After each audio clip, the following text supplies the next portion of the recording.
자, 7월 모의고사 풀이 해설 한 번씩 확인해 봅시다. 자, 어렵진 않았을 텐데 1번부터 한번 볼게. 에탄올 기억은 의료용 소독제 바로 확인할 수가 있겠고, 그 다음에 연소 반응은 기억이든 뭐든 간에 연소 반응은 다 발열 반응이죠. 니은 맞는 표현되고, 그 다음에 니은 탄수화물 당연히 아니지. 정답 3번. 자, 2번 바로 체크하자. 자, 이주기 원소고 결합 3번 가지는 N2라고 확인할 수가 있겠네.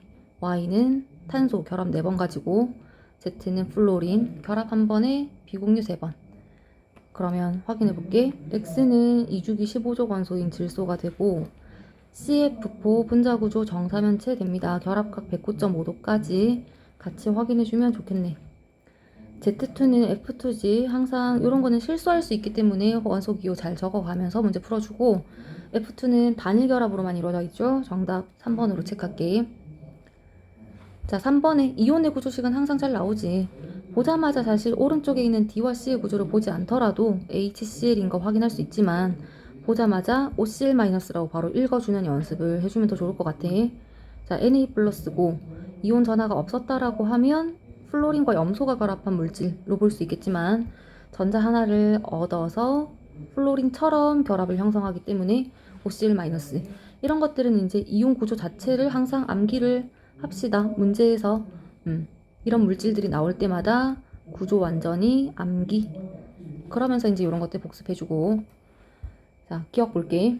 상태 확인. 물질의 상태 A 고체지, 그지? 금속 고체.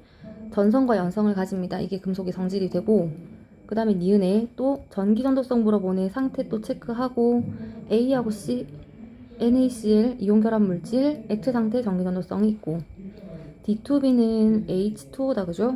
공유 결합 물질이기 때문에 정답은 3번에 5번으로 체크합시다. 자, 그 다음에 4번까지 넘어가 볼게. 항상 오비탈 문제에서는 수소 원자라는 거, 이런 거 잘 체크해야지. 오비탈 에너지 조심해야 되겠다라는 거 생각하면서. 자, 수소 원자고, 일단 기억 조건부터 보자. 주양자수와 부양자수의 합이 또 주어졌다, 그지? 합이 3인 거, 이제 요 정도는 바로 얘기할 수 있을까? 합이 3인 거는 2p 오비탈과 3s 오비탈 이렇게 두 가지 바로 얘기해주면 좋겠네. 자, 근데 가의 모양이 구형이라고 했으니까 가는 3s 오비탈이야. 자, 3s 오비탈이 되고, 다를 보면 에너지가 서로 다르기 때문에 2p 서로 다른 2p구나, 3s와 2p구나 확인할 수가 있겠고, 그 다음에 에너지가 다보다 나가 더 낮아. 수소기 때문에 2p보다 에너지가 낮은 건 1s밖에 없다, 그지? 따라서 1 더하기 0 됩니다.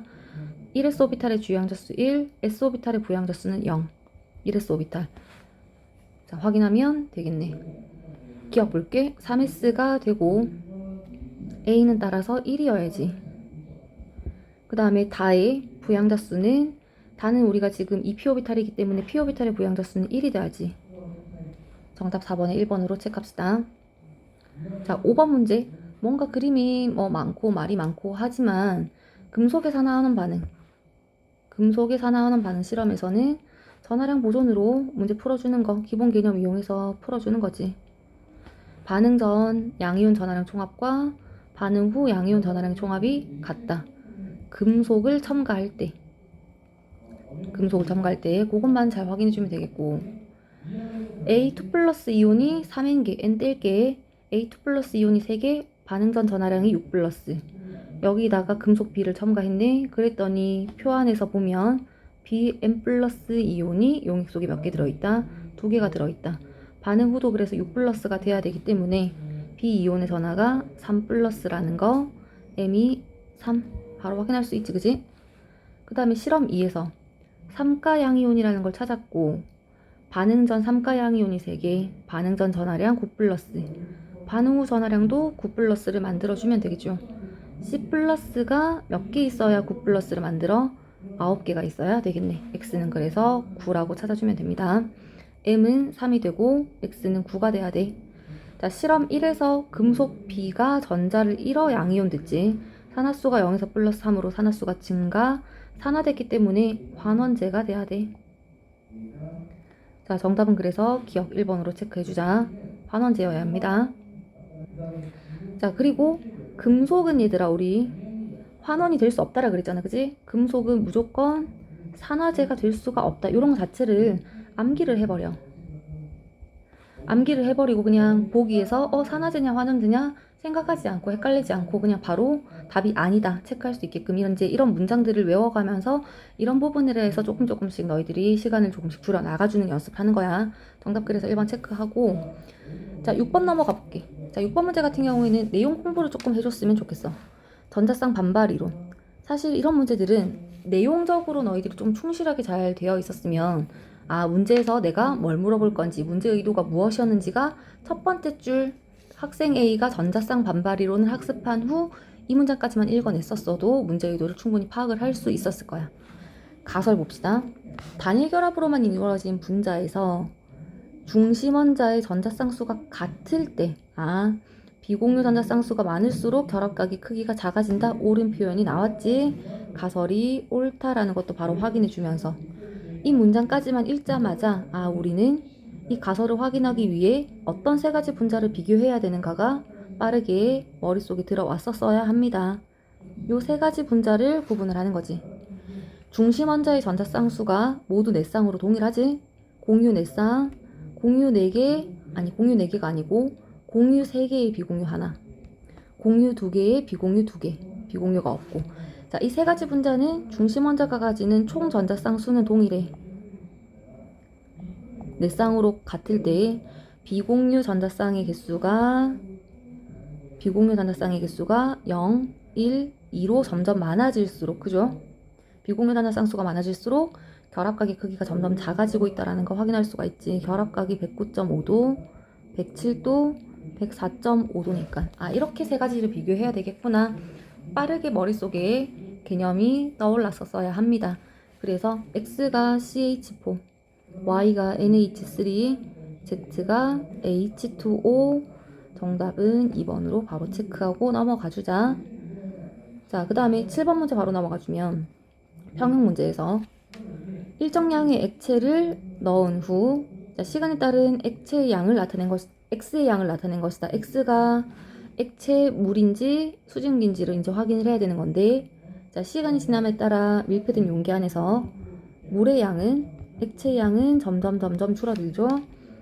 기체인 수증기의 양은 점점 늘어나다가 평형에 도달하게 되면 일정하게 유지가 된다. 항상 평형 문제는 용기 안에서 어떤 상황이 이루어지는지 상황 해석만 꼼꼼하게 해주면 어렵지 않지. 점점 줄어들고 있네. 시간이 지남에 따라 X의 양이 점점 줄어들고 있기 때문에 X는 그래서 물이구나, 액체 상태를 얘기를 하는 거구나 라는 거 체크할 수가 있겠고, 평형 문제는 요즘에 그리고 시간 순서인지 아닌지 잘 보고 판단해야 돼. 기억 봅시다. 액체라는 거 확인했고, 자, 증발 속도와 응축 속도, 이게 순간적으로 분자 분모가 헷갈릴 수 있잖아. 항상 그래프 그려가면서 눈으로 보고 풀라 그랬어. 증발 속도고 응축 속도고. 자, 그랬을 때 T2일 때 T2일 때 평형에 도달했기 때문에 T2가 요점이라고 하면 T1은 요점이 되겠네. 증발 속도는 일정한데 응축 속도가 T1에서가 더 작기 때문에 T2일 때는 증발 속도와 응축 속도의 비가 같아 1이 되고, T1일 때는 응축 속도가 더 작아지지. 1보다 그래서 큽니다. 자, 그러니까 T1일 때보다 작다가 맞는 표현 되네. 그 다음에 T3일 때, 자, 이때도 계속 평형 상태를 유지를 하니까 더 이상 변화가 없다. 물의 양은 일정하게 유지가 된다. X의 양은 1.2엔 몰이 돼야지. 이다. 이거 고칠게. 기억 니은 3번으로 체크해줍니다. 자, 8번 문제. 오비탈 이렇게 전자배치가 문제가 나오면 문제에서 주어진 자료가 S오비탈 전자수랑 P오비탈 전자수가 쭉 주어져 있지, 그지? 자, 이런 것들 다 써서 찾아도 되겠고, 이제 조금 더 이제 너희들이 훈련을 해줬으면 하는 거는 전자배치를 머릿속에 생각하면서 X, Y, Z를 빠르게 찾는 연습을 해주는 게 더 좋을 것 같은데, 일단 이런 문제가 나왔을 때는 2주기와 3주기 원소들의 S오비탈 전자랑 전자가 2개 들어있는 오비탈 수, 자, 요 표현, 전자가 2개 들어있는 오비탈, 전자가 모두 채워진 오비탈 수지. 그걸 다 써서 찾아. 자, 다 써서 찾아주면 돼. 2주기 S오비탈에 들어있는 전자 리튬 3, 나머지는 3, 4, 4, 4, 4, 4, 4, 4 이런 식으로 전자가 2개 들어있는 오비탈 수 1, 2, 2, 2, 2, 3, 4, 5 이걸 빠르게 쓸 수 있냐 없냐 이거야. 그죠? 그 다음에 3주기 5, 6, 6, 6, 6, 6, 6, 6 S오비탈 전자수 나트륨만 5개고 나머지 다 6개. 전자가 2개 들어있는 오비탈 5, 6, 6, 6, 6, 7, 8, 9 이런 식으로 적어놓고 X, Y, Z 하나씩 출연해주면 되겠지. 자, 나는 먼저 근데 Z부터 볼게. 자, Z는 홀연자가 3개, 질소환이면 인 중에서 1인 거. 그럼 질소랑 인을 각각 비교해봤을 때 1인 거는 인이 나오겠네. 그치? 자, 그래서 인으로 바로 확인해줄게. 근데 이제 보자마자 머릿속으로 생각하면서 홀전자가 3이야. 질소 아니면 인이야. 질소의 전자 배치를 머릿속으로 빠르게 생각해보자. S오비탈의 전자 4개, 전자가 2개, 전자가 모두 채워진 오비탈도 2개, 2분의 1 돼야 되지. 바로 아니라는 거 머릿속으로 생각하면서 안 쓰고도 찾는 연습을 조금 더 해주면 좋을 것 같아. 자, Y는 홀전자가 2개, 14족과 16족이야. S오비탈의 전자 4개, 2주기지 않을까 생각해보고 전자가 2개 들어있는 오비탈 수, 자, 4분의 3인 거 찾아낼 수 있겠지. 어디서? 산소에서 떨어지겠네. 그래서 산소라고 바로 찾아내주고 X 봅니다. 자, X 같은 경우에는 2분의 1이야. 홀전자가 1인데 홀전자가 1인 거는 1족, 13족, 17족 원소. 자, 그 중에 S오비탈 전자와 전자가 2개 들어있는 오비탈 수가 2분의 1인 거 여기서 또 하나 보이겠네. 그지? 봉소라는 거 써놓고 찾아봐도 보이겠고. 자, X가 다시 한 번 더 2분의 1이니까 분모를 4부터 시작해서 4분의 2로 출발을 해야 되겠네. 그랬을 때 4분의 2인 거 2주기 원소 중에 전자가 2개 들어있는 오비탈 수 1s, 2s까지만 채운 원소 봉소, 홀전자가 1인 거. 조금 더 전자 배치 생각하면서 원소를 각각 바로 찾아내주는 연습도 한번 해봅시다. Y는 산소니까 원자과 전자 6개, X와 Y는 같은 2주기 원소가 되겠고, P오비탈에 들어있는 전자 인 2P 6개, 3P에 3개 해서 9개가 되지. 자, X는 봉소지. 봉소는 2P오비탈에 하나만 들어가지. 그래서 9배가 돼야 되겠네. 정답 2번으로 체크할게. 중화 적정이 조금 다른 시험들에 비해서는 수월하게 나온 편이다. 그지? 자, 중화 적정 문제는 항상 본질, 문제의 본질 생각하라 그랬어. 산의 NMV와 염기의 NMV가 같다. X몰롱도 산수용액을 준비를 하고 희석 과정이 들어가는 거 잘 따라가야지. 가수용액 50ml를 물러 200ml로 만든다. 희석 과정. 가수용액은 X몰롱도 수용액이야. 자, 물을 넣어서 부피가 4배가 되게끔 부피 4배. 그럼 농도는 4분의 1배에 4분의 1X몰 농도로 바로 체크하자.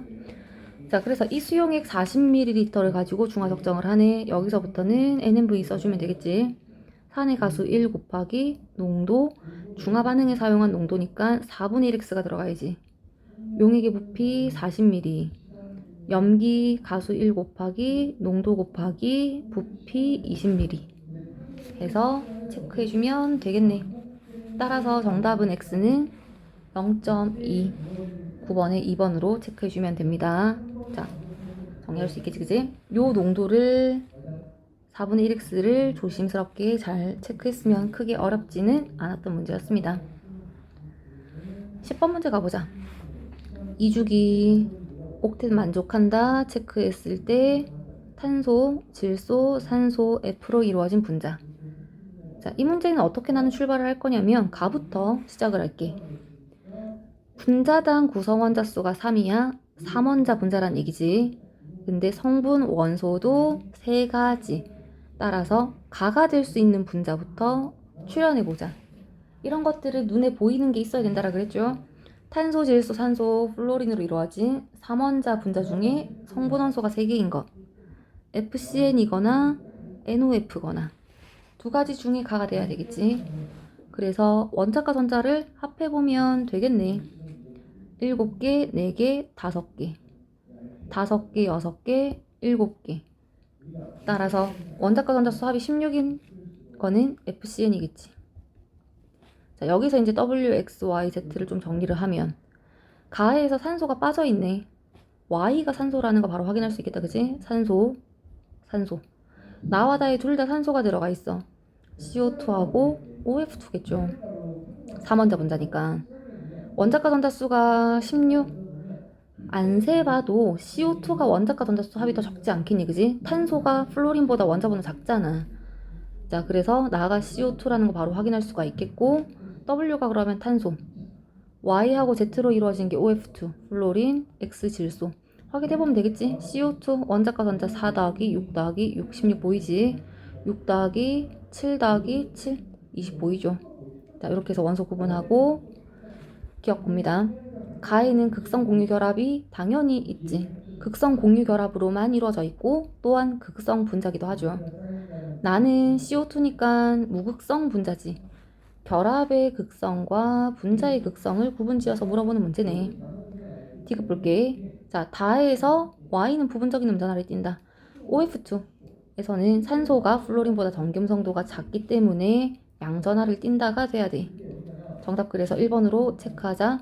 Y가 특히나 산소고 양전하 띠냐 음전하 띠냐를 물어보는 문제 의도가 있을 거야. 플로린과 결합했기 때문에 부분적인 양전하를 띠게 됩니다. 10번의 정답 1번. 자, 11번 문제도 농도 문제가 조금 간결하게 나온 편이기는 해. 항상 농도 문제도 본질을 먼저 판단하라 그랬어. 파악하라 그랬어. 농도 문제의 본질은 용질의 양을 항상 구해줘야 됩니다. 용질의 양, 용질의 몰수, 농도 곱하기 부피, 농도하고 부피가 보이면 곱하는 계산 과정이 일단 무조건 자연스럽게 들어가야 돼. 자, 먼저 A몰 농도 수용액 80ml에 용질 A를 2Wg을 더 넣는다. 용질의 화학식량이 나와 있지만 2Wg이면 그래서 100분의 2W몰이야. 이렇게 표현할 수도 있겠지만 조금 눈에 보이는 것들을 수월하게 만들어주는 게 좋기 때문에 자, 요 용질의 양을 나는 그냥 얘를 2x몰로 잡을 거야. 그래서 x를 구해가지고 그래서 2x몰이라고 두고 자, 그러면 여기서는 A몰 농도 80ml에 들어있는 용질에 2x몰을 추가했더니 0.8몰 농도 250ml가 됐다. 자, 그래서 A몰 농도 80ml에 들어있는 용질의 양 곱하기 여기서 이제 조심해야 될 거는 정확하게 지금 화학식량도 주어져 있고 정확한 몰수를 구해야 되기 때문에 부피를 80이라고 곱하는 게 아니라 리터로 그대로 곱합시다. 0.08을 곱해야지. 자, 더하기 2x몰 했더니 0.8몰 농도 250ml가 됐다. 요거 식을 밑에다가 다시 한번 좀 적을게. 첫 번째 과정에서 A 곱하기 0.08에다가 2x몰을 추가했더니 0.8몰 농도 수용액 250ml가 되었다. 0.25. 여기서 첫 번째 식 하나 만들어내주고 그 다음에 두 번째 과정. 두 번째 과정에서는 A몰 농도 10ml에 이 용질의 양을 이번에는 X몰이라고 그러면 두면 되겠지. 그래서 A 곱하기 0.01에다가 X몰만큼 용질 첨가했더니 0.4몰 농도 수용액 100ml가 만들어졌다. 여기서 우리가 A 값과 X 값을 계산을 내려주면 됩니다. 그래서 이 두 개의 관계식을 연립을 해서 A 값과 X 값을 먼저 구할 거고 A 값이 2가 나오고 X 값이 0.02가 나올 거야. 연립을 해주면 그럼 X 0.02몰 0.02몰의 질량이 Wg이다. W를 이렇게 구할 거고 화학식량이 100이기 때문에 W가 그래서 2라는 것까지 알아낼 수가 있네. 그럼 A분의 W는 1, 정답 4번으로 이렇게 체크해 줄게. 어떻게 조금 더 간결하게 식 세울 건지 그런 것들을 다시 한번 잘 복습해 주면 좋을 것 같네. 자, 그 다음에 12번 넘어가 보자. 금속 M과 관련된 반응. 일단 M과 브로민의 산화수를 결정해야 되겠다라는 거 생각할 수가 있겠지. 먼저 M의 산화수 변화를 바로 판단을 하면 브로민의 산화수가 감소한다라 그랬으니까 M의 산화수는 플러스 2에서 N으로 증가. 자, 그리고 이제 너네가 이런 문제들 풀면 이 N과 요 N이 같다라는 거 그런 경험치들이 많이 있었을 거야. 아, 같은 게 어디에 있는지를 잘 봐야 돼. 이온 전하와 원자의 개수에 같은 미지수가 포함되어 있는가, 이런 것들이 눈에 잘 보여야 되겠지. 자, 그래서 2에서 n으로 증가. 그럼 산화수 변화는 n-2만큼. 그 다음에 브로민의 산화수 변화가 어쨌든 변화량이 6이라 그랬고, 그러면 마이너스 1이네. 그러면 반응물에서 산화수가 플러스 5여야 된다는 얘기지. 플러스 5에서 마이너스 1로 6만큼 감소했다라는 게 확인이 됩니다. 그러면 이제 원자수 B가 6대 n-2가 돼야 된다. 이렇게 해서 정리를 해주면 되겠네. 그리고 나머지 질량 보존 이용해서 또 개수 맞춰주면 되겠지. 원자수 B가 6대 n-2. 근데 지금 브로민의 원자수는 1이라고 일단 첫 번째로 나와 있고, 자, M 원자수는 AA로 동일하게 나와 있고, 그 다음에 브로민 원자는 1이라고 갖고, 산소와 수소의 원자수를 가지고 우리가 질량 보존을 이용해야 되겠지. 아, 그 전에 N을 먼저 찾아야 되겠네. 산소가 산화수가 마이너스 2인데 그게 N개가 있어. 그리고 브로민의 산화수와 합했더니 마이너스 1의 산화수를 가져야 되니까 산소가 3개가 있어야 되겠지. N이 3이라는 게 여기 먼저 떨어지지. 따라서 산화수 변화량이 1대 6, 원자수 B가 6대 1. 아, 그럼 브로민의 원자수가 1이 나왔으니까 M의 원자수가 6이라고 이렇게 떨어지지. A가 6 나오고, 나머지 질량 보존 이용해서 개수 찾아줍시다. A가 그래서 6 나오고, B도 6이 나오고, C는 3으로 떨어지겠지. 자, 여기서 N을 먼저 찾아줘야 돼. 브로민의 산화수가 플러스 5기 때문에 산소가 마이너스 2가 3개가 있어야 된다. 자, 이렇게 정리해주고 마무리 지어봅시다. 정답, 그러면 이것도 4번으로 체크할 수가 있겠네. 3분의 12가 되는 거니까. 자, 13번 개수 넘어가 볼게. 반응식 나와 있고, 부피비는 몰수비 항상 생각해야지. 7V 부피 안에 5몰 있으니까 5V 부피 안에 전체 5몰, 따라서 X가 4라는 거는 금방 쉽게 찾아냈을 거야. A 기체가 4몰이 모두 반응하고, B 기체는 그 중에 2몰만큼 반응해서 C 기체가 4몰 생성됐기 때문에 따라서 개수비는 2대 1대 2가 돼야 되겠네. 가장 간단하게 반응 몰수비가 화학 반응식의 개수비다라는 기본 개념과, 그 다음에 이제 질량 보존 이용해서 분자량 관계 물어보는 문제지. 양적 관계의 화학 반응식의 가장 기본적인 개념 틀 2가지를 다 물어보는 문제야. 자, 화학 반응식이 2A 더하기 B는 2C고, A와 B의 분자량을 그대로 2와 1로 둡시다. 자, 우리 개수 곱하기 분자량, 개수 곱하기 분자량이 반응 질량, 개수 곱하기 C의 분자량, 반응 질량. 질량 보존 법칙, 반응하는 물질의 질량 총합은 생성되는 물질의 질량 총합과 같아야 된다. 따라서 C의 분자량은 2.5가 돼야 됩니다. A의 분자량 2라고 할 때 C 분자량 2.5, 그리고 X는 4가 돼야 되기 때문에 정답은 2번으로 체크할 수가 있겠지. 14번 넘어가 볼게. 바닥 상태 체크하고, 자, 원자 번호 지금 6번 탄소부터 인까지 확인해 가면서 봅시다. 전기음 성도는 X가 가장 커. 아, 그러면 일단 X는 산소 플로린 중에 한 가지가 아닐까 일단 읽어내가 보고, 홀전자 수는 X가 Y의 2배니까, 아, 홀전자는 봐봐. 10, 12, 32, 10이잖아. 그러면 홀전자가 2배가 될 수 있는 거는 2하고 1밖에 없어. X의 홀전자는 2가 돼야 돼. 그러니까 플로린은 안 되겠지. 그지? X가 플로린 될 수는 없겠지. 산소 아니까, 그지? 자, X의 홀전자 수는 2고 Y의 홀전자 수는 1이라는 거 확인했고, 자, 전자가 들어있는 p오비탈 수는 Y가 Z의 2배. 자, 그래서 전자가 들어있는 이 p오비탈 수를 위에다가 한번 쭉 적어볼게. 탄소, 질소, 산소, 플로린, 네온, 나트륨, 마그네슘, 알루미늄, 규소, 인까지 전자가 들어있는 p오비탈 수.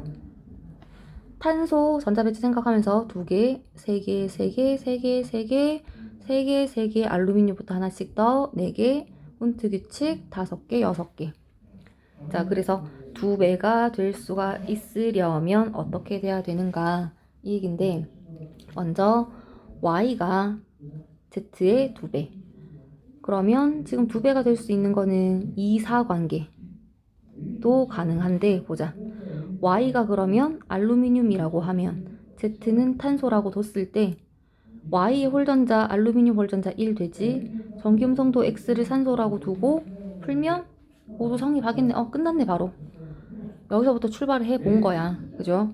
일단 그래서 X가 산소, Y는 알루미늄, Z는 탄소라고 두게 되면 이렇게 모두 정리가 가능하겠지. 자, 하나씩 경우의 수출해 나가 보는 겁니다. 먼저 기억 볼게. 자, 원자과 전자가 느끼는 유액전하 같은 주기에서 오른쪽으로 갈수록 커진다. 자, 그러면 X가 누구냐면 산소, Z가 탄소니까 산소가 크겠고, 원자 반지름은 주기율표에서 왼쪽 아래로 갈수록 커지지. 가장 왼쪽 아래에 있는 알루미늄이 가장 크고, 네온 배치 가지는 이온 반지름, 등전자 이온에서는 원자 번호 클수록 이온 반지름이 작아지지. 알루미늄 산소면 알루미늄의 이온 반지름이 작은 게 맞지. 정답 5번으로 체크해주면 됩니다. 자, 15번 문제 pH, pOH 지금 나와 있는데, 먼저 항상 얘를 14-A 빈칸 채워놓고 14-B라고 이렇게 빈칸 채워놓고 갈게. 눈에 보면서 너희들이 이제 해결할 수 있는 거는 3A 더하기 2B, 3A랑 2B의 합이 14, 요런 거 하나 이제 체크해둬야 되겠네. 자, 그 다음에 가에서 pH랑 pOH 차이가 10이야. 절대값이라서 pH가 큰지 pOH가 큰지 순간적으로 헷갈릴 수는 있겠지만 A하고 3A잖아, 그지? 가에서 pH가 7보다 클 수가 없지. A가 7보다 클 수가 없어. A가 산성이야. 가가 산성이야. 왜? A가 7보다 커져버리면 다의 pH가 14를 넘어가 버리잖아. 그지? 83, 24, 73, 21 이런 식으로. 그렇기 때문에 가의 pH가 7보다 작아야 돼. 요 A 값은 7보다 작은 값이야. 산성이고, 그럼 pOH가 숫자가 더 크니까 요 차이 값은 14 빼기 A에서 A를 빼야 되겠지. 그 값이 10이다. 이렇게 가야 되겠네. 따라서 14 빼기 2A가 10, A는 2가 돼야 되겠지. pH랑 pOH를 이제 쭉 정리해주면 A 값을 찾았으니까 2, 12. 자, 그 다음에 3A 더하기 2B는 14, 요 식으로 돌아가서 B 값을 계산을 해줘야 되겠지. 3A가 그리고 나와 있으니까 A 구했으니까 6이고, 요건 8이 돼야 돼. 따라서 B는 또 4가 돼야 되겠지.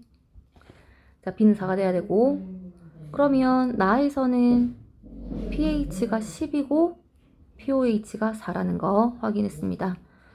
X값 볼게. 다해에서 차이값 6과 8이니까 차이는 2가 되겠고, 나는 pH가 10이야. 7보다 크기 때문에 염기성이라는 거 확인했고, 가에서 수산화이온의 농도 pOH가 12, 수산화이온의 농도 10-12. 다에서 pOH가 8, 수산화이온의 농도 10-8스. 자, 그러니까 10의 4승이 돼야 되지. D가 틀렸네. 3번으로 체크해주면 되겠죠? 정답 3번으로 체크합시다. 자, 16번 보자. 일단 순차이온 에너지가 나왔잖아. 그래서 순차이온 에너지는 에너지 급격히 커지는 구간 일단 첫 번째로 찾아줘. 여기서 보이네. 4차가 급격히 커져. 두 가지는 13조 건소인데 2주기냐 3주기냐 구분해야 되지. 2주기가 에너지가 커야 돼. 2주기가 원자의 거 더 전자들이 가까이 존재하지. 따라서 원자과 전자는 3개가 되고 4개, 5개. 그 중에 W하고 X 중에 이온화 에너지가 더 큰 W가 2주기, 붕소, 알루미늄으로 결정. 자, Y는 14조 건소고 Z는 15조 건소라는 것까지는 일단 알아냈는데 원자 번호 조건을 봐야 되겠죠.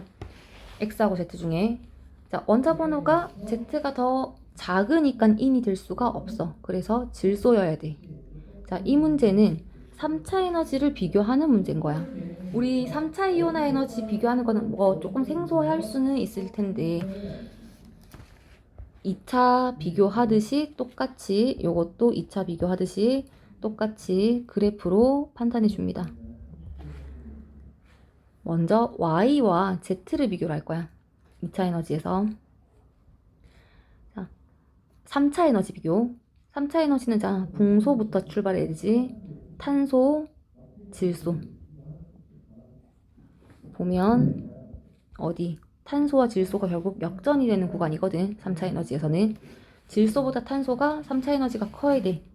자, 근데 3차 에너지 보니까 Y가 Z보다 작지. 작아. 자, 그렇기 때문에 탄소가 될 수가 없고 교소로 내려가야지. 주기가 내려가야 돼.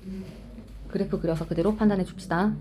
1차 에너지는 얘들아, 혹시나 아직까지 헷갈린 친구도 있을까봐 1차 에너지 2주기 리튬부터 출발하지. 2차 에너지는 베릴륨부터 출발하지. 3차 에너지는 봉소부터 출발해서 원소들 하나씩 그려나가주면 돼. 시작하는 원소 리튬, 베릴륨, 봉소라고 이렇게 기억하는 것도 괜찮겠죠? 답 확인합시다. A는 3이 되고 그 다음에 W와 Z가 같은 2주기 원소가 되네. 자, 보기 디귿만 조금 신경 쓰면 되지. 1차분의 2차 에너지 크기를 비교하는 문제인데 1쪽 원소가 보이면 1쪽 원소가 가장 크지만 비교 대상이 1쪽이 지금 아니지. 아, 역전을 물어보는 거겠구나. 이때는 1차와 2차를 각각 비교. 자, 1차 에너지는 알루미늄이 크니 규소가 크니? 규소가 크고 알루미늄이 작고 2차 역전되지. 3주기에서 2차 에너지 마그네슘부터 시작. 알루미늄, 규소. 알루미늄이 2차가 더 커. 자, 그러니까 알루미늄이 분모 작고 분자가 크기 때문에 따라서 1차분의 2차는 알루미늄이 더 크게 나타납니다. 정답 5번. 체크할게. 17번 동위원소 볼게. 자, 동위원소도 사실 나는 이건 어떻게 풀었냐면 원자 번호가 35번 브로민이야. 우리 전에 기출에서도 한번 봤잖아. 브로민 원자 번호 물어보는 문제 나왔잖아. 그지? 브로민은 질량수 79랑 질량수 81이랑 존재비 1대1이야. 그지? 평균 원자량이 80이야. 요걸 암기를 하고 들어갔으면 기억 바로 나오고 존재비 1대1 바로 나오고 그 다음에 니은도 바로 계산되지. 79, 81 그래서 분자량이 162, 160이 나와버리기 때문에 니은도 바로 계산이 됩니다. 말하면서 풀어도 한 10초, 20초 걸렸나? 30초 안에 충분히 다 풀 수 있었던 문제야. 실제 값들을 외우고 있었으면. 자, 근데 어쨌든 다시 풀이 과정을 한번 정리를 해볼게. 그래도 이미 원소 기호로 나오고 이제 이런 것들이 문자로 바뀌어서 나올 수도 있으니까. 자, 일단 다시 접근해보자. X하고 Y 나와 있고, 자, Y가 두 가지 동위 원소가 있다. 질량수가 2차이 나는 거 확인하자. 평균 분자량이 99. 평균 분자량은 우리 원자량을 그냥 합하는 거야. 평균 원자량이 합이야. 평균 원자량을 그냥 합하기만 하면 돼.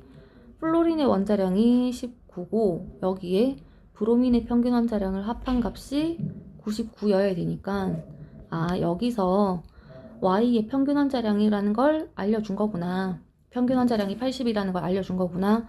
그래서 Y2의 평균 분자량은 원자량의 합 80 더하기 80 그래서 160. 요거 바로 알아내주면 좋겠지. 그 다음에 이제 네 번째 조건 봅시다. 각 분자 1몰에 들어있는 중성자 수비. 자, 밑에 분모에 나와 있는 요 분자 한 분자에 들어있는 중성자 X 원자 번호 9번을 왜 알려줬을까? 질량수가 19니까 19에서 원자 번호 9를 빼면 중성자 수가 나오지. X 원자의 중성자가 10개 Y 원자의 중성자 질량수에서 원자 번호만큼 빼면 중성자 수가 나오죠. 자, 그래서 분모에 들어갈 값이 네 번째 조건에 분모가 10 더하기 n-35가 되고, 자, 분자에 들어갈 값 X 원자에 들어있는 중성자는 10이라는 거 확인했으니까 n 플러스 2 질량수에서 원자 번호를 빼면 중성자 수가 나오네. 요 값의 B가 얼마다? 27대 28이다. 이걸 계산을 하라는 게 문제의 원래의 의도였겠죠.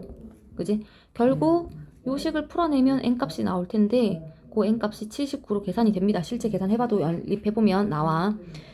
n이 79야. 다시 한 번 더 위로 올라가서 y는 질량수가 79, 그 다음에 81. 원자량이 79와 81인 두 가지 동위원소가 있다. 이 두 동위원소의 평균 원자량이 80이야. 평균 원자량이 80이야. 따라서 존재비가 1대1이구나. 79와 81의 딱 중간값이 평균 원자량으로 떨어졌지. 그렇기 때문에 존재비가 1대1이라는 걸 이렇게 계산 과정 통해서 찾아내란 얘긴데 원자 번호 35번이라는 걸 보고 브로민이라는 걸 바로 찾아내주면 조금 더 실제 값을 암기하고 있었을 때는 문제가 좀 더 빠르게 풀리는 친구들이 분명히 있었을 겁니다. 디귿글에서 확인해주고, 자, 그 다음에 보기 니은에 각 분자에 들어있는 인제 양성자, 자, 서로 다른 동위원소들로 이루어진 분자들에서 양성자 수는 한 분자당 양성자가 동일하기 때문에 분자수 비교하는 문제다, 그지? 분자량이 아까 적었던 것처럼 분자량이 160, 79와 80을 더하는 거지, 그지? 81과 81 더해서 162. 분자량 비가 160 대 162. 1g당 분자수 비는 162 대 160. 니은이 그래서 맞는 표현 되지? 정답 5번으로 체크해줄게. 니은 혹시나 계산 안 되는 친구들이 있을까봐 다시. 분자에 들어있는 걸 기억, 분모에 들어있는 걸 니은이라고 하면 뭘 분자를 쓴 거야. 분자량이 160짜리랑 162짜리가 있을 때 각 질량 1g에 들어있는 분자의 몰수비가 162 대 160이 나와야 하잖아, 그지? 그거 계산한 겁니다.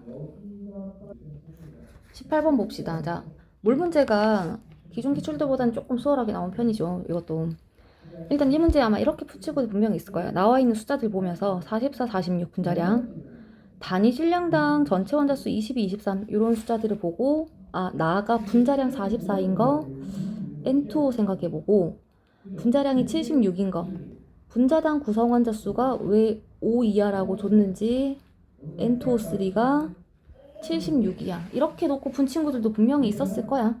그러면 X는 뭐겠니? NO2 아닐까? 왜? X의 질량분의 Y의 질량이 1대 4라는 거.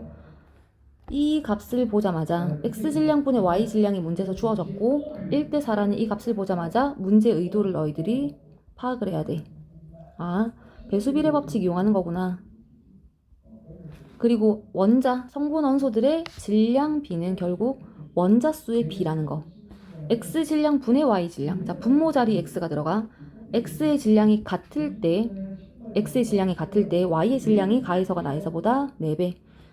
X 원자수가 같을 때 가에 결합된 Y 원자가 나에 결합된 Y 원자수보다 4배가 많다. 그래서 X2Y와 XY2라는 분자식을 찾아내는 문제였구나를 이걸 의도로 사실 파악을 했었어야 되는 거야. 그러니까 분자식이 X2Y, N2O, XY2, NO2 분자량 46이겠네. 그리고 단위 질량당 전체 원자수가 22 대 23이 되는지를 확인을 해서 문제 풀어버리면 끝나. 요것도 눈에 기출 문제들 많이 풀어보고 눈에 많이 이제 기출 충실하게 잘 기존에 나왔던 기출들 많이 풀어본 친구들, 과거 기출들까지 해서 기출에 정말 충실한 친구들이었다면 18번 문제는 이것도 마찬가지. 눈에 문제에서 출제 의도를 바로 판단했기 때문에 기억, 니은, 디귿 바로 계산 없이 그냥 바로 확인할 수가 있는 거야. 그지? 자, 어쨌든 간에 이렇게도 풀 수는 있는데 그래서 이게 맞는가 확인해 볼게. 단위 질량당 전체 원자수까지도. 단위 질량당 전체 원자수를 구하려면 단위 질량당 분자수부터 확인해야 되지. 자, X에다가 46을 대입을 했다라고 하면 분자량 비가 46 대 44. 그럼 1g당 분자의 몰수비가 44 대 46에다가 한 분자당 원자수를 각각 곱한 값이 단위 질량당 전체 원자수 22 대 23 나오잖아, 그지? 답이네 끝. 이렇게 해서 마무리 지어주면 되는데 전체적인 풀이 과정을 다시 한번 정리를 그래도 한번 해봅시다. 자, 일단 먼저 분자당 구성 원자수가 5이야. 자, 그리고 X 질량분의 Y 질량이 B가 주어졌다. 배수비례 법칙 활용하는구나. 그리고 X의 질량과 Y의 질량이라는 글자를 우리는 X 원자수와 Y 원자수 비를 비교하는 문제구나 라고 이렇게 읽어내줘야 돼. 자, 먼저 첫 번째로 그래서 위에서 보면 요거 살짝 좀 지우고 가볼게. 자, 우리 가나 다 분자식을 구하는 거야. 화학식을 구하는 문제인데 나의 분자식부터 출발해볼게. 자, 문제를 어떻게 이제 풀어낼 수가 있냐면 나의 분자식을 XY라고 해보자. X원자가 하나일 때 Y원자수 하나에 X원자 하나에 Y원자 4개, 그 다음에 X원자 하나에 Y원자 3개. 자, X원자수가 같을 때 Y원자수의 비가 4대 1대 3인 거 확인될 수 있겠지. 그래서 일단 첫 번째 경우의 수 요게 가능합니다. 분자식으로. 얘네들의 분자량이 44와 76이야. 그럼 여기서 X 원자량이 28이 떨어질 거고 Y 원자량이 16이 떨어질 거야. 연립대, 그치 그치? 이렇게 분자식이 설정이 돼버리면 얘가 분자량이 92가 나와. XY4 가의 분자량이 92가 돼버려. 자, 그러면 가와 나의 단위 질량당 전체 원자수를 구해봅시다. 분자량 B가 92 대 44. 그럼 1g당 분자수 B는 44 대 92에 한 분자당 원자수가 5, 한 분자당 원자수가 2. 이게 단위 질량당 전체 원자수가 돼야지. 근데 그 값이 22 대 23이 나와 안 나와? 안 나오잖아. 그렇기 때문에 첫 번째 경우의 수가 아니란 얘기. 자, 그럼 두 번째 X 원자수를 두 개로 늘려볼게. X 원자 두 개에 Y 원자가 하나인 경우. 그러면 가는 X 원자가 두 개일 때 Y 원자는 4개가 결합돼야 되는데 분자당 구성 원자 수가 5 이하여야 되기 때문에 얘를 분자식을 XY2로 이렇게 줄여줘야 돼. B니까 원자 수도 B로 늘리고 줄여도 상관없어. 자, 그러면 단은 X 원자 두 개당 Y 원자가 3개가 결합이 돼서 X가 2개일 때 Y가 4개, 1개, 3개. Y 원자 수비가 4대 1대 3, Y 질량비도 4대 1대 3이 되겠죠. 그러니까 다시 한 번 더 가의 분자식이 XY2고 X2Y고 나가 X2Y3라는 분자식을 결정해냅니다. 그럼 분자량이 44 또 76이 나왔으니까 여기서 X 원자량이 다시 14, Y 원자량이 16이 나오겠지. 아, 그러면 XY2 분자량은 46이 떨어질 거고 확인해볼게. 다시 한 번 더. 1g당 분자수비가 44대 그래서 46이야. 한 분자당 원자수가 3, 3으로 똑같기 때문에 1g당 단위 질량당 전체 원자수가 22대 3이 되는 게 확인이 됐지, 그지? 자, 이렇게 해서 결정해주고 따라서 분자량 X는 46으로 떨어지겠고 Y 원자량 16 확인했습니다. 나의 분자식은 X2Y가 돼야 돼. X는 46이 되지. 정답 3번으로 체크하자. 배수비례 법칙 활용하는 문제였어. 19번은 그림을 좀 따로 널찍하게 한번 뺐는데 일단 19번 한번 보면 문제에서 밀도가 왜 나왔냐 이거야. 뭐 밀도분의 1이 주어진 거긴 하지만 밀도가 왜 나왔냐를 빠르게 문제 의도를 캐치를 해야 돼. 자, 밀도가 주어졌다라는 건 우리 양적 관계에서의 밀도는 부피분의 질량으로 해석해줘야 되지. 문제에서 밀도 줬지. 밀도를 알려줬다고. 그리고 문제에서 뭐가 주어져 있어? A 8g, 8Wg, W 떼고 그냥 갈게. 8g. 아, 질량이 주어진 거구나. 무엇을 알려준 거다? 부피를 알려준 거다. 우리는 이 부피를 찾아내야 된다. 문제에서 밀도가 주어진 이유는 문제에서 뭘 찾아내자? 부피를 찾아내자. 다시 몰수를 찾아내자. 각 용기에 들어있는 기체의 몰수를 찾아내주는 거. 이걸 빨리 의도를 파악을 했었어야 돼. 자, 그래서 지금 문제에 나와 있는 밀도가 나와 있는 세 가지 지점이 보이지. 반응 전, 그 다음에 7g 넣었을 때 완결점은 밀도가 일단 안 나와 있지만 완결점도 우리가 눈여겨봐야 될 거고, 자, 완결점 이후 지금 첨가 유형이다, 그지? 완결점 이후에 B를 계속 더 첨가하고 있네. 완결점 이후에 각 지점에서의 밀도분의 1을 계산을 합시다. 그러면 밀도분의 1은 또 뭔데? 자, 옆에 우리 밀도는 부피분의 질량이었어, 그지? 그러면 밀도분의 1은 질량분의 부피겠구나. 질량분의 부피야. 그래서 각 지점에서 질량분의 부피를 계산해보자. 자, 질량이 얼마? 8. B를 첨가하기 전이니까 용기에 들어있는 질량이 8. 자, 그러면 부피가 얼마? 밀도가 5가 돼야 되니까 40으로 가져가 볼게. 그 다음에 요 지점에서 질량 얼마? 8g에 B가 7g 들어갔으니까 15가 된다, 그지? 그 다음에 분자가 그럼 얼마가 들어가야 밀도가, 질량분의 1, 밀도분의 1이 4가 돼. 여기서 60이 들어가야지. 반응 전에 처음에 A가 40몰이 들어있었고 B 7g이 들어가서 반응했더니 60몰이 되었다. 요 지점에서의 몰수는 60몰이야. 완결점 일단 얼마인지 모르겠고, 자, B 질량 56g 첨가됐을 때 용기에 들어있는 전체 질량 볼게. 전체 질량이 얼마냐면 64g. 64분의 질량이 얼마가 들어가야 밀도분의 1이 5가 되느냐 이거지.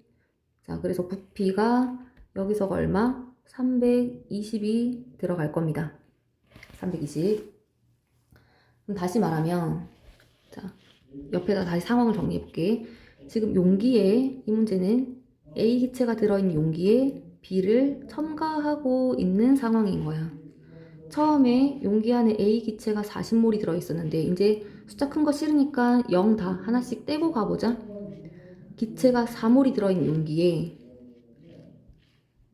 처음, 그 다음에 B 7g, 그 다음에 완결점 B 56g 첨가했을 때 용기에 들어있는 기체의 몰수를 정리를 해보면 처음에 4몰이었는데 7g을 넣고 반응했더니 6몰이 됐어. 아, 몰수가 증가하는 반응이구나. 완결점일 때 몰수는 얼마인지는 모르겠지만, 자, 56g을 넣고 56g 넣었을 때는 몰수가 32몰이 되었네. 여기까지 몰수를 정리해. 아, 완결점일 때도 몰수를 그러면 구해 볼 수 있지 않을까? 요걸 생각을 해보자. 아, 일단 이 문제는 첨가 유형이고 용기 안에 A 기체가 들어있고 B를 조금씩 첨가해주고 있는 상황. 근데 완결점의 질량이 얼마냐면 14g 첨가됐을 때야, B가. 그럼 이 7g 첨가됐을 때 이 지점은 어디니? 7g 첨가됐을 때는 이 지점은 반응이 절반만큼 진행된 지점이지. 반응이 절반이 진행된 지점이야. 자, 절반만큼 진행됐을 때 몰수가 2몰이 증가했다라고 하면 완결점까지는 그 몰수가 전체 얼마만큼이 증가해야 돼? 4몰이 2배가 더 증가해야 되는 거지. 그래서 완결점에서 몰수가 8몰이다라는 걸 요걸 잡아내줘야 돼. 자, 우리가 몰수가 변하는 반응, 자, 몰수의 변화량, 부피의 변화량은 반응한 양에 비례하죠. 절반 반응했을 때 2몰 증가했으니까 자, 완결점까지는 4몰만큼이 증가하는 반응이 일어나. 그리고 너네 첨가 유형에서 A가 들어있는 용기에 B를 첨가하는 동안 용기에 들어있는 전체 기체의 몰수 변화 그래프가 일차함수로 일직선으로 주어지잖아. 이런 식으로 보통 주어지지. 그지? 아, 그러니까 절반 요만큼 증가했으면 완결점까지는 2배 증가해야 된다는 거 충분히 이해할 수 있을 겁니다. 자, 그래서 완결점에서 8몰이 됐다. 그리고 또 중요한 거, 우리 첨가 유형에서는 반드시 완결점 이후 해석하라 그랬지. 요 완결점 이후 구간. 왜?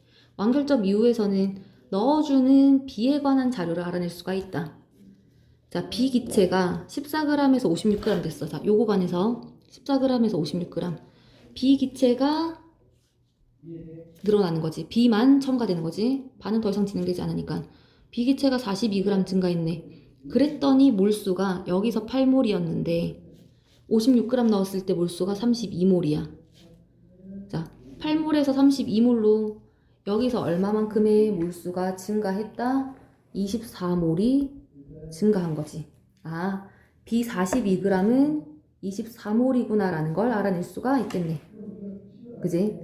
자, 그래서 B 42g이 24몰이야. 그러면 여기서 이제 개수를 이제 마무리 지어 봅시다. 처음에 A와 B가 반응을 해서 C가 생성되는데, 자, 처음에 용기 안에 A가 4몰 있었네. 4몰이 모두 반응해서 완결점에서 C가 생성되자. 완결점에서의 몰수 이 8몰은 용기 안에 들어있는 C의 몰수가 8몰이란 소리지. 용기 안에는 C만 존재하기 때문에 완결점에서는. 아, 그래서 개수비가 일단 1대2가 되겠고, 이때 완결점에서 완결점까지 넣어준 B 14Wg의 몰수는 얼마냐 이거네. 완결점 이유를 우리가 아까 해석을 했다, 그지? 여기서 우리가 얻어낼 수 있다. B 42g이 24몰.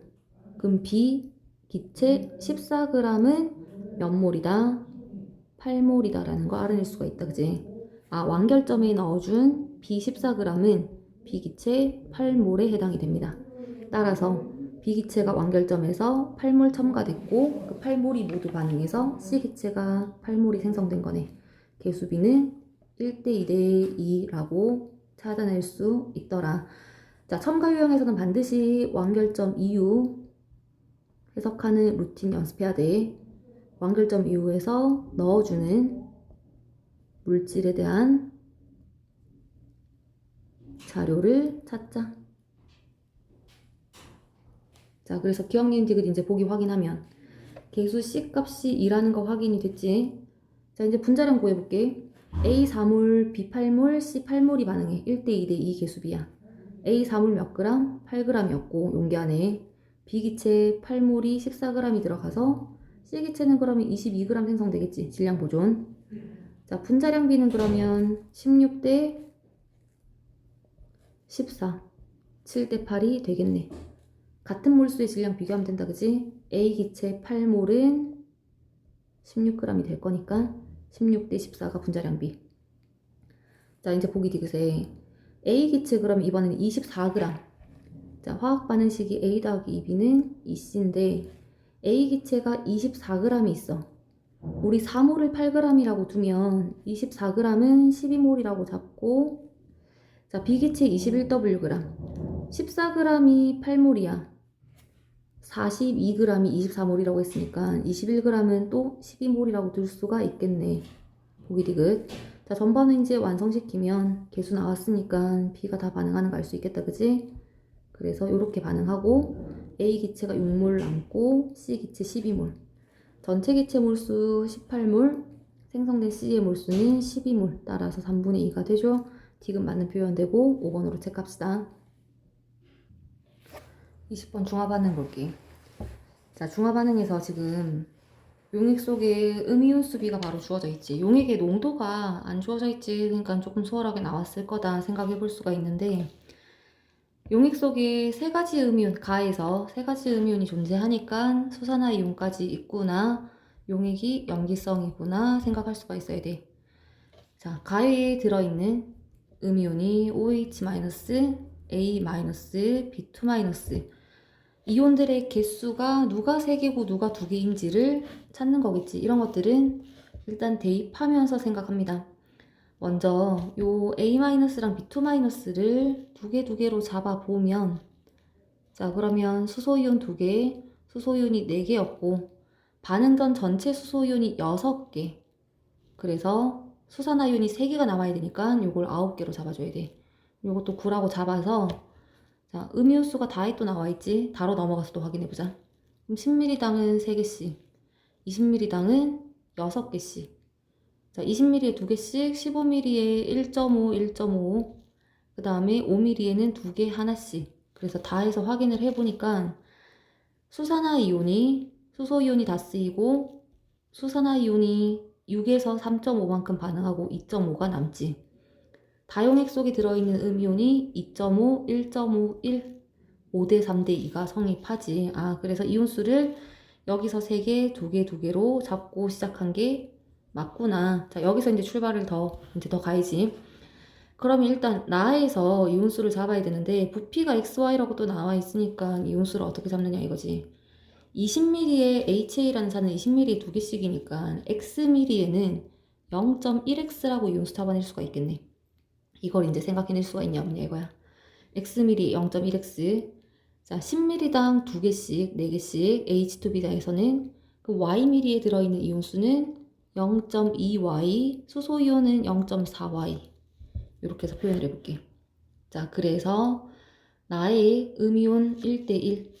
자, 나에 들어있는 음이온수 두 가지만 있어야 되니까 A-랑 B2- 두 가지 구경권 이온이 있어야 되지. 0.1X, B2- 0.2Y가 혼합용액 속에 들어있겠네. 음이온수 비가 1대1이야 같다식 세우자. 자, 첫 번째, 그래서 X는 2Y라는 거. 자, X하고 2Y가 나왔으니까 모든 양이온의 농도 합, 이제 두 번째로 가볼게. 가에서 양이온 구해보자. 가에서 양이온. 농도 구하는 거니까 양이온의 농도, 부피분의 이온수로 가자. 부피가 몇 밀리냐면 60ml. 용액 속에는 그러면 양이온이 누구만? 나트륨 이온만 들어있겠네. 9개. 요거 대, 요거랑 같다로 갈까? 나에 들어있는 양이온의 농도. 농도니까 부피분의 이온수. 자, 그래서 부피가 10 더하기 X 더하기 Y가 들어가겠지. 자, 여기서 이제 양이온이 어떻게 들어가느냐 이거야. 나가 중성인 경우도 있을 거고 나가 산성인 경우도 있겠지. 자, 일단 음이온이 두 가지만 있어야 되니까 수산화이온이 없다라는 얘기잖아. 나는 중성 아니면 산성이야. 자, 중성일 때는 용액 속에 들어있는 양이온 누구만? 나트륨 이온만. 그 다음에 산성이면 나트륨 이온에 H 플러스가 들어있을 텐데, 자, 나트륨 이온의 개수는 몇 개? 3개. 그대로 혼합 용액 속에 들어있고, 산성이라고 하면 용액 속에 들어있는 수소이온수가 어떻게 되느냐. 반응 전 수소이온수 0.1x 더하기 0.4y. 여기에서 수소이온 개수만큼 빠지는 거겠지. 자, 그러면 전체 양이온수. 혼합용액의 액성이, 나용액의 혼합용액의 액성이 중성이면 용액 속에 들어있는 전체 양이온수는 3이 들어갈 거고, 산성이면 전체 양이온수가 0.1x 더하기 0.4y가 들어갈 거야. 자, x는 2y 요거 관계 이용해서 0.2y 더하기 0.4y 해서 0.6y를 대입을 해줘도 되겠지 뭐, 그지? 자, 여기에 0.6y, x 자리에 2y.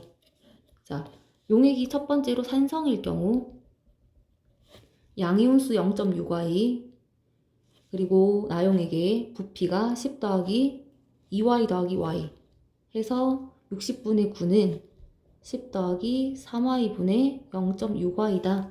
요식 이용해서 x와 y 값을 계산을 해줘도 되겠지. 일단 산성이라고 놓고 풀어보는 거야.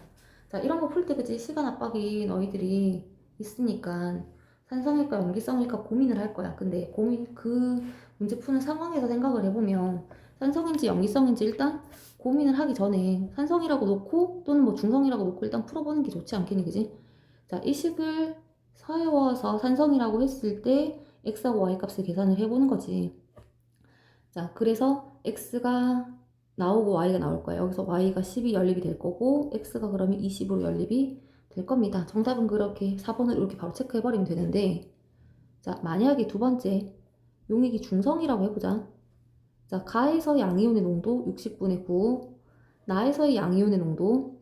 자, 만약에 지금 우리가 x에다가 2y 대입해서 10 더하기 3y로 가고 3으로 가져가 볼게.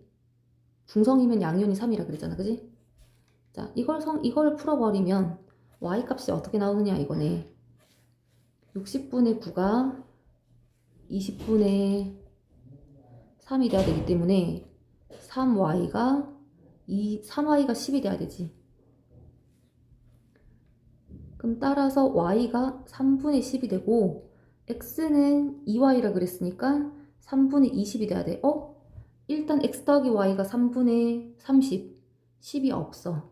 그래서 답이 일단 아니긴 하겠지만 왜 이 값이 성립이 안 되느냐, 왜 이 값이 모순이 되느냐, 이온수에다가 넣어봐야지. 나용액에서 수소이온수, 나용액의 수소이온수가 0.1x야. 자, 그러니까 0.1x면 10분의 1 곱하는 거니까 3분의 2가 되겠네, 여기가. 그 다음에 나용액에서 H2B에 들어있는 수소이온수가 0.4y. 이 0.4y가 10분의 4 곱하기 y가 3분의 10이었지? 3분의 4야. 나용액 속에 들어있는 수소이온수가 3분의 4랑 3분의 2. 전체가 수소이온수가 2개가 돼버려. 수산화이온수는 3개야. 중성 안 되잖아. 중성이라고 놓고 풀었더니 x하고 y가 이렇게 주어졌는데, 그래서 다시 대입을 해놓고 보니까 수소이온이 전체가 2개밖에 안 돼. 중성이 될 수가 없어. 그렇기 때문에 모순되는 거야. 결국 산성일 때가 답이 되고, 정답은 4번으로 이렇게 체크가 되는데, 4번으로 이렇게 체크가 되는데, 어쨌든 간에 이런 문제들은 액성 고민할 때 시간이 걸릴 거야. 그런 것들을 일단 고민하지 말고 풀고 출발을 해야 해결이 됩니다. 자, 근데 조금 더 우리 개념적으로 한번 활용을 해볼게. 조금 더. 자, 양이온의 농도비가 1대1이야. 우리가 가에서 양이온의 농도 다시 한 번 더 90분의 6이었어. 자, 나에서 양이온의 농도 다시 한 번 더 용액의 부피 10 더하기 x 더하기 y, 10 더하기 2의 y 더하기 y니까 3y였지, 그지? 요거 분에 여기에서 양이온수가 들어갈 건데, 양이온의 개수가 몇 개냐 이거지. 산성인지 중성인지 몰라. 자, 근데 용액 속에 들어있는, 나용액 속에 들어있는 음이온들을 한번 살펴볼까? 음이온수가 0.1x, 0.2y 만큼의 음이온이 들어있었어, 그지? 0.1x와 0.2y. 자, 0.1x는 0.2y니까 용액 속에 들어있는 전체 음이온이 0.4y만큼이 들어있네. 자, 다시. 지금 어떤 음이온이 A-가 0.2y만큼, B2-가 0.2y만큼의 이온수가 들어있지. 그러면 나용액 속에 들어있는 음이온의 전하가 0.2y, 이가음이온 0.2y 마이너스 0.4y만큼이 돼. 그죠? 이렇게 되지? 전체 음이온의 전하가 마이너스 0.6y인 거야. 자, 그러면 용액은 항상 전기적으로 중성이 돼야 되니까 양이온의 전하량 총합, 나용액 속에 들어있는 양이온의 전하량 총합이 플러스 0.6y가 돼야 돼. 근데 나용액은 산성인지 중성인지 모르겠지만 어쨌든 H 플러스나 Na 플러스 얘네들이 있을 거 아니야. 일가 양이온들만 들어있겠네. 그죠? 일가 양이온만 들어있기 때문에 누가 있던 상관없이 무조건 용액 속에 들어있는 이 양이온 개수라는 거는 0.6y가 돼야, 일가 양이온이 0.6y만큼이 있어야 양이온 전하가 플러스 0.6y가 돼버린다고. 자, 따라서 양이온수는 산성인지 중성인지를 떠나서 이온수는 0.6y가 돼야 돼. 그래서 우리가 아까 놓고 풀었던 산성이라고 놓고 풀었을 때와 같은 식이 여기서 만들어지게 되는 거야. 아, 산성인지 염기성인지 액성이 무엇인지 몰라도 우리가 양이온수를 0.6y라고 이렇게 표현해낼 수가 있어야 됩니다. 자, 요 내용 사실 공부하는 게 조금 더 해석이 포인트가 되지. 자, 근데 사실 실제로 이런 것들 풀 때는 이게 생각이 안 날 수가 있잖아. 안 나는 게 더 많아. 그러니까 액성에 따라서 산성인지 중성인지에 따라서 어떤 이온이 들어있을 것인지 간단하게 계산해가지고 경우의 수로 풀어주는 것도 좋은 방법이긴 해. 자, 여기까지 해서 마무리합시다. 7월 시험 보느라 다들 고생 잘 했고 복습 잘하고 9월에도 또 시험 잘 보도록 노력해보자. 고생들 하셨습니다.